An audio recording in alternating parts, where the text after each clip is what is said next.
ಇತ್ತೀಚೆಗೆ ನಡೆದ ಅಂಕಲಿ ಗ್ರಾಮದಲ್ಲಿ ಕನ್ನಡ ಧ್ವಜ ಹಾಗೂ ರಾಯಣ್ಣನ ಪ್ರತಿಮೆಗೆ ಅವಮಾನ ಮಾಡಿದಂತಹ ನಾಡದ್ರೋಹಿಗಳನ್ನು ಕೂಡಲೇ ಬಂಧಿಸಿ ಅವರನ್ನು ಗಡೀಪಾರು ಮಾಡಬೇಕೆಂದು ಕರವೇಯ ಸಂಘಟನೆ ಹುಕ್ಕೇರಿಯಲ್ಲಿ ಪ್ರತಿಭಟನೆ ಮಾಡಿದ್ದು ತಾಲೂಕಾ ದಂಡಾಧಿಕಾರಿಗಳಿಗೆ ಮನವಿಯನ್ನ ಕೊಟ್ಟು ಒತ್ತಾಯ ಕೂಡ ಮಾಡಲಾಗಿದೆ. ಪ್ರಧಾನ ಘಟಕದ ಅಧ್ಯಕ್ಷರು ಪ್ರಮೋದ್ ಕೂಗೆ, ಯುವ ಘಟಕದ ಅಧ್ಯಕ್ಷರಾದ ಪ್ರದೀಪ್ ರಿಜಿಖಾನವರ್ ಮತ್ತು ವಿದ್ಯಾರ್ಥಿ ಘಟಕದ ಅಧ್ಯಕ್ಷ ರೋಬಿನ್ಸನ್ ಕೌಜಲಗಿ, ಪ್ರಧಾನ ಘಟಕದ ಉಪಾಧ್ಯಕ್ಷ ಶಾಂತಿನಾಥ ಮಗದುಂ, ವಿಲ್ಸನ್ ಕೌಜಲಗಿ, ಸೌರಭ್ ತಳವಾರ್, ಅಭಿಷೇಕ್ ಗೌಡರ್, ಅಂಕುಶ್ ಕಾಂಬ್ಳೆ, ಸುನಿಲ್ ಕರೋಶಿ ಮತ್ತಿತರರು ಹಾಜರಿದ್ದರು.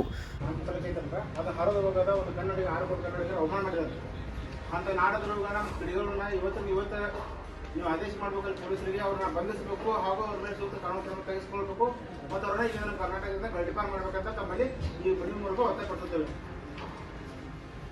ಕರ್ನಾಟಕ ಸರ್ಕಾರದಿಂದ ನಾವು ಒಂದು ಮನವಿ ಕೊಟ್ಟಿದ್ದೀವಿ.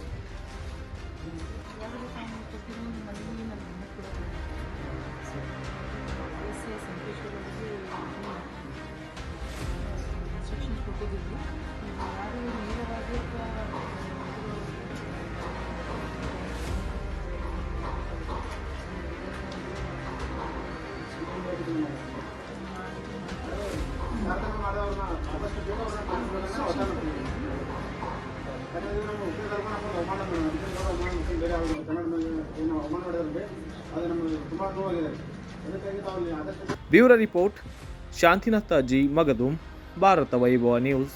Thanks for watching. Read, discuss and debate with editor Dr. Yan Prashant Rao.